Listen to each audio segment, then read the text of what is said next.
Let's talk about what the far right is getting right about America and how liberal nationalists are actually helping them, even if they don't know it. Hey folks, I'm Tad Sturmer. I'm a scholar of the American Revolution and public history at the University of Southern Denmark and the author of A Resistance History of the United States. Adam Serwer is one of the smartest writers working today, which makes his new piece in The Atlantic, Conservatives Want the Antebellum Constitution Back, such a perfect object lesson in what I call liberal nationalism. And this is, though, of an unconscious sort. It's not that he's wrong about what's happening. He's dead right. The Roberts Court, the Trump regime are dismantling the 14th and 15th Amendments to the Constitution. Kavanaugh's common sense about racial profiling is monstrous. Birthright citizenship is under direct assault, all of it. But watch Serwer's framing in this piece. Watch what it protects. Serwer frames this as the right trying to restore the antebellum Constitution, the bad one that existed before the Civil War, before the 13th, 14th, and 15th Amendments fixed things. He even contrasts it with what Christopher Caldwell called the Constitution of 1788, with all the traditional forms of jurisprudential legitimacy and centuries of American culture behind it. Here's the problem.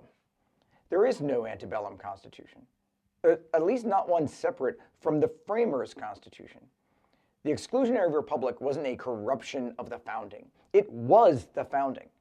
The Constitution of 1788 didn't get twisted by later interpreters into something the framers never intended. It worked exactly as they designed it to. Roger Taney was right. I don't mean morally right, of course. That's absurd. I mean historically accurate. When Taney wrote in Dred Scott that black people were not included and were not intended to be included under the word citizens in the Constitution, he was correctly describing what the framers meant and what they said they meant. That's not a pro-slavery distortion of a racially neutral founding. That is the founding. And you can trace the direct line from Benjamin Franklin's 1751 essay on population, fretting about swarthy Europeans and hoping America would be reserved for the lovely white, kicking black people out because they would taint the white nation he wanted to build. Thomas Jefferson's notes on the state of Virginia, working out the insane pseudoscientific case for black inferiority while he enslaved the mother of his children. Taney's Dred Scott decision, the Corwin Amendment of 1861, the one Congress passed to permanently protect slavery in the Constitution, which Lincoln endorsed. All the same project, all the same vision, all from the world the founders made. Continuity, not change.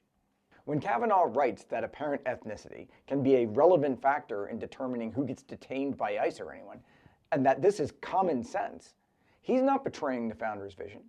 He's articulating it. When J.D. Vance talks about heritage citizens and what whiteness in America means, he's accurately describing the republic the framers created, a nation where citizenship was definitionally for white people, where everyone else was outside and meant to stay there. And none of this is difficult to discover. It's what the founders and framers said at the time, what they deeply believed. Even for those who wanted to end slavery, what did they then want to do? As Washington and Madison put it, get black people out of the United States. They couldn't exist along with white Americans. And Serwer can't quite say that. He gets tantalizingly close, a lot of liberal nationalists do, that single reference to the Constitution of 1788 in that piece, but he can't follow it to its conclusion. There's something that stops these folks, because that would require admitting that the founders weren't the solution, that they were the problem. And that's the trap of liberal nationalism. I should probably explain what I mean by that, since I keep using the term and it's all over my book. Liberal nationalism is the operating system of the American center left. It's got high priests, Ken Burns and John Meacham and Aaron Sorkin. It's the belief that the founding was basically good, that the Declaration of Independence and the Constitution are aspirational documents pointing toward equality, and the founders were flawed but heroic figures whose best instincts got betrayed by their own shortcomings and later generations. Slavery was the exception, not the rule. The arc of history bends toward justice. We just have to live up to who we really are. Conservative nationalism shares the veneration, but it drops the aspiration. The founding wasn't a set of promises to be fulfilled, it was an achievement to be defended.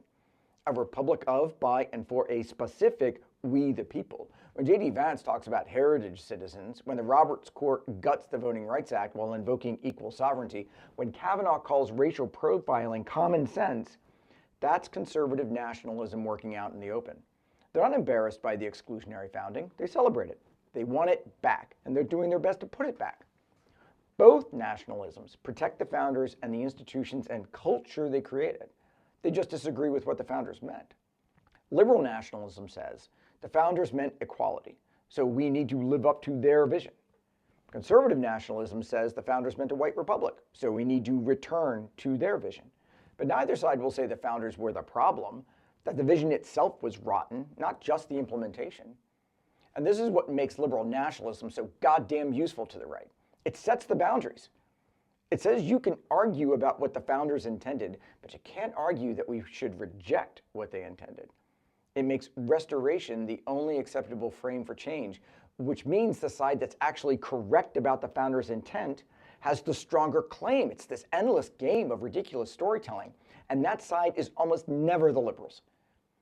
In a very real sense, liberal nationalism is a containment system. It channels resistance energy, misdirects it, into appeals to founding mythology. Every movement for change has to pretend it's not really changing anything, just returning to something, just fulfilling the promise, or living up to our ideals, or making real the words of the Declaration, the battle for the soul of the nation. Remember that one?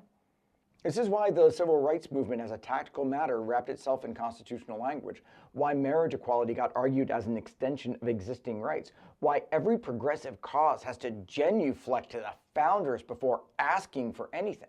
Sometimes that works, I guess. Tactically, symbolically, it works. You can get a court that buys into the liberal version of the founding myth, but it comes at a cost. You can never name the actual problem, which means you can never solve it. You can never say, this is what they built and we have to tear it down. You can only say, this is what they built and we have to complete it, which concedes the game before you've started playing it. The change can never be lasting. Just look at the Dobbs decision.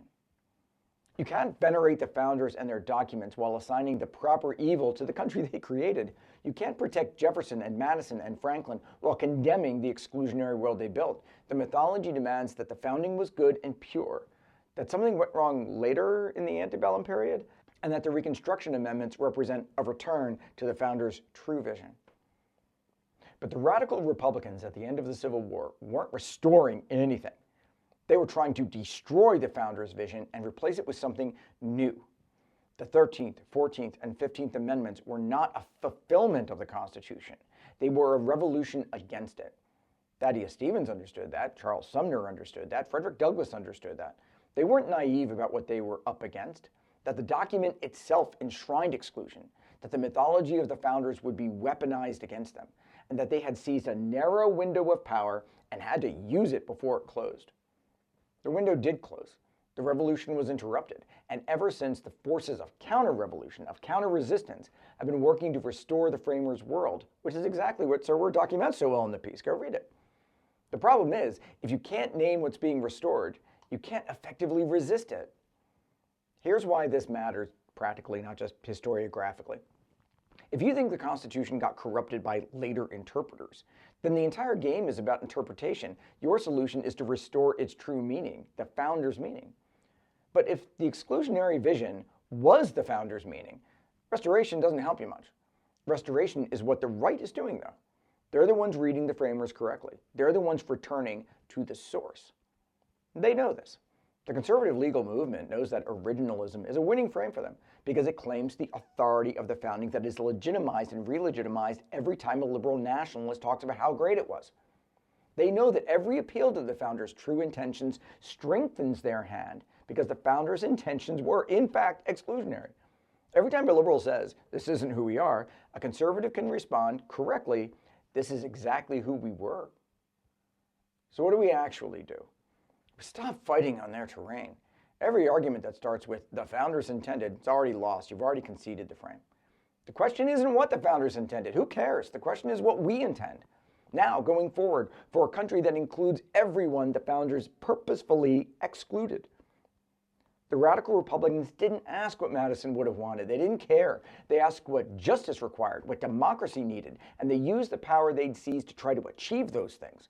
They knew they were in a revolutionary moment, and for God's sake, they acted like it. We recognize that the window the radicals opened, the one that closed on them within a decade, is the same window we need to reopen. The 13th, 14th, and 15th Amendments were not a fulfillment of the founding. They were an overthrow of it.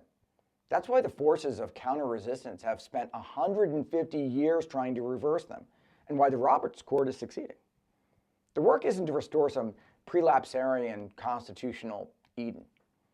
The work is to finish what Stevens and Sumner started, and that means being honest that we're trying to defeat the founders' vision, not fulfill it. We have to be willing to say it out loud. The Constitution of 1787 was an innovation in abuse of authority. It's the one innovation that James Madison pointed out that it actually made in terms of constitutional authority.